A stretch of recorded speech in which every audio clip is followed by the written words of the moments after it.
And breaking overnight, crews battling a massive fire at the site of a former well-known retail store on Dewey Avenue. Yeah, this all happened at the old Tent City building on Dewey and Lyell.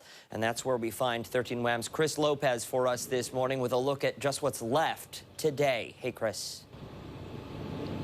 Hey guys, yeah, the sun is starting to come up now and you're going to get a first look at what the damage looks like here. And though this started several hours ago, there's still a few fire trucks trying to put this fire completely out. The good note here, if there is any, is that there is a lot of white smoke, which means that the fire is relatively under control, though, like I said, there are still fire trucks putting this out. There's also Rochester police that are attempting to cordon off the area. As you're seeing right now, a car running through some of this tape here. Now, the crews were called to the scene at this former Tent City building around 10:30 last night, where they found flames erupting from the vacant 4-story structure. The fire was quickly upgraded to a 5-alarm fire. Now, that's just really due to the sheer size of this building. This fire here also made its way to neighboring homes. Now, those homes only suffered exterior damage. No fire made it inside those homes. And we are told that 2 sides of this building here did collapse.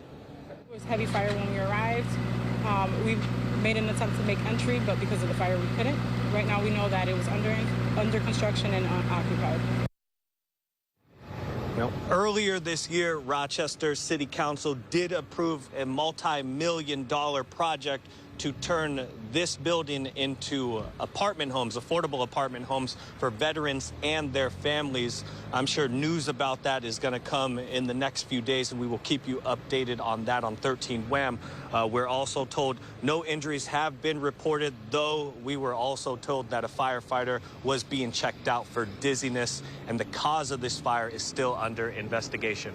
Reporting to Rochester, Chris Lopez, 13 WHAM News. And Chris, one thing I just want to clarify with you, it looked like somebody tried to drive through that active investigation right now. A good portion of that area has been closed off to any traffic, correct? Yes, they initially had tape cordoned off not too far away from us. People started to run through that.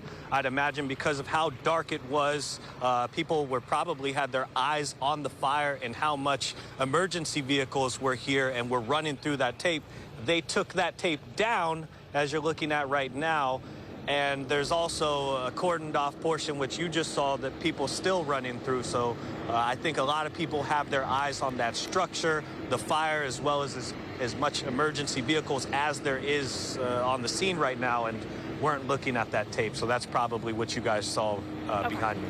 Good advice just to avoid that entire section of the city this morning as those fire crews work on hot spots and continue their investigation. Yep, Dewey and Lyell. Chris Lopez out there for us this morning. Thank you very much. And our team will continue to work through the morning, gathering new details on all these stories.